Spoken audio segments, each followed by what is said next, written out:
22 లక్షల ఫార్మర్స్కే బెనిఫిట్ జరుగుతున్నది అని Rahul, I think it's quite clear.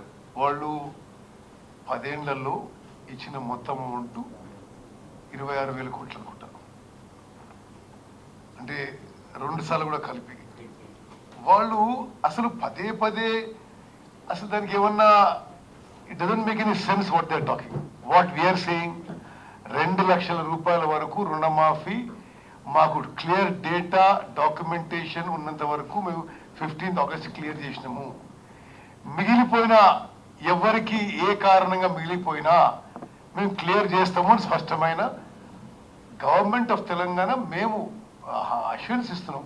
దానికి ఆయన పిచ్చి పిచ్చిగా కరిగేకి వాళ్ళకి లెటర్ రాస్తామంటే దానికి ఏం జవాబు చెప్పాలి? There is no sense in what is doing. Sir, రుణమాఫీ కాని రైతులు ఎవరైతే ఉన్నారో వాళ్ళు ఫిర్యాదు చేయడానికి టైం బాండ్ ఏమైనా పెట్టారా? నో, వాళ్ళు ఎప్పుడు ఫిర్యాదు ఇచ్చినా అది ఆ mandal agriculture officer will take it up, sort out the issue to benefit the farmer and వాళ్ళకి ఈ 2 lakh లోన్ వేవర్ అప్లికబుల్ చేస్తాము. 2 లక్షల పైచిలుకున్న వాళ్ళు పే చేస్తే అమౌంట్ పే చేస్తే వాళ్ళకు మళ్ళీ 2 లక్షలు ఇస్తామంటున్నారు కదా, అవి టైం బాండ్ ఏమైనా ఉందా సార్? మీరు ఆగస్టు 15th వరకు అట్లా లేదు లేదు, వాళ్ళు ఎప్పుడు ఆ 2 లక్షల పైన అమౌంట్ వాళ్ళు కడితే ఆ 2 లక్షల రూపాయలు మేము ప్రభుత్వం కట్టి రుణ విముక్తి చేస్తాం. సార్, ఇప్పుడు పంటల బీమా పథకం మీద సార్ ఇక్కడ ఉత్తమ్ గారు, పంటల బీమా పథకం మీద గుజరాత్, మధ్యప్రదేశ్ రాష్ట్రాల్లోనే వ్యతిరేకత ఉంది. బీజేపీ పాలిత రాష్ట్రాలు ఆ పథకం అంతా లోపభూయిష్టంగా ఉంది, కట్టేదానికన్నా వాళ్ళు ఇచ్చేది కూడా చాలా స్వల్పం అని చెప్పి చెప్తున్నారు. అలాంటి లోపాలున్న పథకాన్ని మనం తెలంగాణలో ఎందుకు ఇంప్లిమెంట్ చేస్తున్నాం? కొత్తగా మనం ఏదైనా కొత్తగా పథకాన్ని డిజైన్ చేయొచ్చు కదా. మీ అమూల్యమైన సలహా మేము స్వీకరిస్తున్నాం, తప్పనిసరిగా పరిశీలిస్తాం.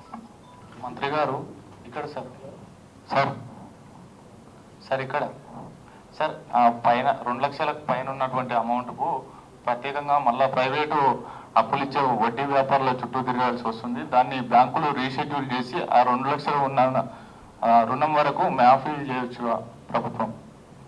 చూడనమ్మా, మా గవర్నమెంట్ పాలసీ మేము జియో ద్వారా కూడా 15th జూలైకి ఇచ్చినాము. దాంట్లో కూడా ఇదే ఉంది. 2 lakhs వరకు మేము వేవ్ చేస్తాము. మీకు 2 lakhs కంటే ఎక్కువ ఉంటే మీరు కట్టేసుకోండి, ఇమీడియట్గా మేము 2 lakhs కట్టేస్తామని చెప్పినాం. We're sticking to that policy. Sir sir sir కాసేపటి క్రితమే కేటీఆర్ మాట్లాడుతూ సెక్రటరియట్ ముందల రాజీవ్ గాంధీ విగ్రహం విషయంలో ఖచ్చితంగా ఇది తప్పు, అది పద్ధతి కాదు, మేము వచ్చిన తర్వాత మళ్ళీ ఆ విగ్రహం తీసేసి అక్కడ అంజయ్ విగ్రహం పెడతామని చెప్పేసి అన్నారు. వాళ్ళు మళ్ళీ వస్తే కదా వాళ్ళు చేయలేదు మా వాళ్ళు ఏదో వాళ్ళు. Sir, I don't want to go on that because ఈ రుణమాఫీ మీద ఫోకస్ చేయాలి. సార్, ఇప్పటివరకు రైతు భరోసా అమౌంట్ ఇవ్వలేదు, ఇప్పటికే నాట్లు వేసారు, ముదుర్లు కూడా తీస్తా ఉన్నారు. ఇప్పటి వరకు రైతుకు పెట్టుబడి సాయం కూడా అందలేదు. ఎప్పటిలోగా చెల్లిస్తారు సార్? దానికి మీకు తెలుసు, కేబినెట్ సబ్ కమిటీ వేసి అభిప్రాయ సేకరణ జరుగుతుంది. అది పని పూర్తి కాగానే చేస్తాం. సార్ ఉత్తమ్ గారు, one clarification and 2 questions. Clarification: does the loan waiver scheme include amounts accrued towards the interest? Yes, it does. It does. Okay.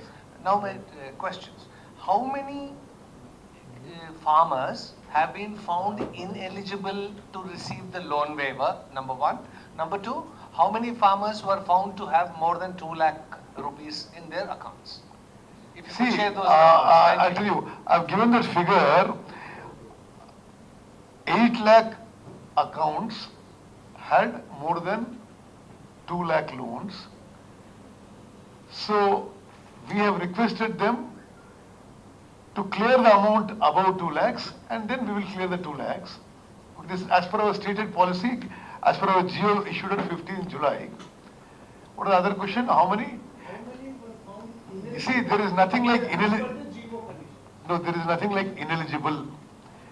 What we are saying, those who don't have ration card లేని వాళ్ళకి mandal agriculture officer వాళ్ళ ఇంటికి పోయి వాళ్ళ కుటుంబ వివరాలు నిర్ధారణ చేసి వాళ్ళకు కూడా క్లియర్ చేస్తాము. What you are saying, I am putting it the other way. Where there is documentation is not complete, మేము ఈ సమస్యలని పరిష్కారం చేయడానికి ఒక ఫోకస్డ్ అప్రోచ్తో ముందుకు పోయి ప్రతి మండలంలో mandal agriculture officer has been tasked మొన్న 15th ఆగస్ట్ తర్వాత మీరు వాళ్ళకి ఏ రిప్రజెంటేషన్ వచ్చినా, whether it is no ration card, whether it is any passbook problem, whether it is వాళ్ళ లోన్ తీసుకున్న దానికి వాళ్ళ పాస్బుక్ లో కానీ ఆధార్లో వేరే పేర్లు ఉంటే, ఎనీ కైండ్ ఆఫ్ ప్రాబ్లమ్స్ మేము అది సాల్వ్ చేసి ఆ లోన్ వేవర్ చేయడానికి ముందుకు పోతున్నాము. Sir Are you saying that irrespective of the stage of the farmer or the land holding, every farmer gets this loan waiver? Every farmer's family gets loan waiver up to 2 lakh rupees. That's sir sir SLBC లెక్కల ప్రకారం దాదాపు 49,000 కోట్ల loans ఉన్నాయి cut off date వరకు. ఆ తర్వాత మీరు cabinet మీటింగ్లో 31,000 కోట్ల వేవ్ చేయాలని డిసైడ్ చేశారు.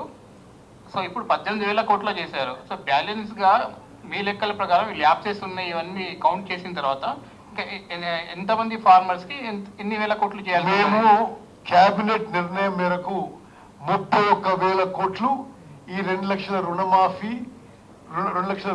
కింద రైతులకు ఇవ్వడానికి వీఆర్ కమిటెడ్. సార్ పాస్బుక్స్ తీసుకొని వాళ్ళు అంటే ధరణి సమస్యలతో ఉన్న వాళ్ళు అంటే సాగులో ఉన్నప్పటికీ కూడా వాళ్ళకు కూడా ఇస్తా అంటున్నారు. అంటే వాళ్ళకి ఏ విధంగా అంటే రేషన్ కార్డు తీసుకుంటారా లేదా కొత్త పాస్బుక్ ఇచ్చి వాళ్ళకు అమలు చేస్తారా? ఫల్గుణాచార్య, అవును సార్. నాకు అర్థం కాలేదు విషయం.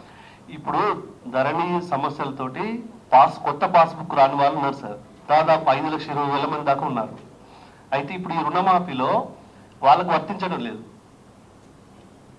దాన్ని ఏ విధంగా తీసుకుంటారు? సరే, ఒకటి చారి, ఈ పాస్బుక్ విషయాలు అయినా సరే, ఆధార్ కార్డు విషయాలైనా సరే, రేషన్ కార్డు విషయాలైనా సరే, నెంబర్స్ మ్యాచ్ కాని విషయంలో మండల అగ్రికల్చర్ ఆఫీసర్ ఎంక్వైరీ చేసి జెన్యూన్ గా ఫార్మర్ కి రుణం ఉంటే బెనిఫిట్ ఆఫ్ డౌట్ ఫార్మర్ కి ఇచ్చి మేము రుణమాఫీ చేస్తాము. Okay, thank you. ఇప్పుడు